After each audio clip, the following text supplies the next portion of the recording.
Hi అండి, నమస్తే. Welcome to our channel సాహితీ yoga for your health. Yoga అంటే ఏంటి? యోగా చేయడం వల్ల బెనిఫిట్స్ ఏంటి? యోగా ఏ టైంలో చేయాలి? యోగా చేస్తూ డైట్ ఏమన్నా ఫాలో అవ్వాలా అనేది ఈ రోజుల్లో క్వశ్చన్గా మారిపోయింది. ముందలుగా యోగా అంటే ఏంటో తెలుసుకుందాము. నవ్వే డేస్లో ప్రజలంతా ప్రజెంట్లో బతకడం మానేశారండి. కలలు కంటూ బతికేస్తున్నారు, అంటే ఫ్యూచర్లో బతుకుతున్నారన్నమాట. దానివల్ల మైండ్ స్ట్రెస్ ఎక్కువగా ఫీల్ అవుతున్నాము. కొన్ని అధ్యయనాలు చేయడం వల్ల తెలిసింది ఏంటంటే, మనిషి 8 అవర్స్ 7 అవర్స్ నిద్రపోతుంటే దాంట్లో 40 మినిట్స్ నిద్రపోతున్నాడండి. మిగతాదంతా కూడా కలల ప్రపంచంలో ఉంటున్నాడు. ఎక్కువ కలలు కంటూ ఉంటున్నారు. మార్నింగ్ లెగవడం, ఎవరైనా కానీ తనకు తను సెల్ఫ్గా ఏమన్నా తీసుకుంటున్నారండి అంటే మార్నింగ్ లెగవగానే రిలాక్స్డ్గా ఏమన్నా చేస్తున్నారా? నవ్వే డేస్లో లేదు.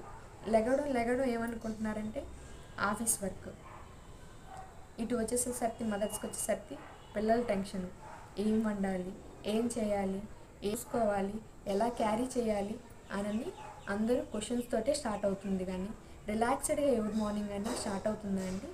లేదు. యోగా అంటే ఇప్పుడు ఈ క్షణం ఇక్కడ మనం యోగా అంటారండి. ప్రజెంట్ లాగా ఫీల్ అవ్వడాన్ని యోగా అంటారు. దానివల్ల మెంటల్గా హెల్తీగా కూడా చాలా బాగుంటారండి. యోగా చేయడం వల్ల ప్రజెంట్ని తీసుకుంటాము.